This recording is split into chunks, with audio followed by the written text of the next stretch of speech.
A martellades, metge per metge. Així s'ha treballat sempre a les fàbriques de petards de la Xina, el país que fabrica la gran majoria de pirotècnia de consum del món. Traques, trons i bengales, que és el que més es crema per Sant Joan. I si els petards venen de la Xina, la capital dels petards és Liaoyang, una ciutat amb més de 1.200 tallers com aquest, on gairebé tot es fa a mà. Un producte que va guanyar-se fama de defectuós per anys de falta de controls i ara sotmès a una nova normativa. Un laboratori espanyol ha de venir a Xina i certificar que la fàbrica, en aquesta qüestió parlo jo en el meu tema, de que la nostra fàbrica porta, o qualsevol que venga a Espanya, tinga un control de qualitat. Òscar Ubiol va instal·lar-se fa uns anys a Liaoyang per fabricar pirotècnia professional, la dels focs d'artifici.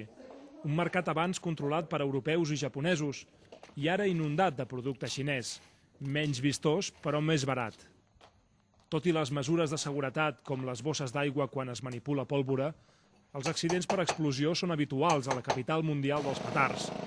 I els efectes, ben visibles als carrers d'una ciutat on cada dia sembla que sigui Sant Joan, on cada dia es proven coets o traques i on l'estrèpit forma part de la vida diària.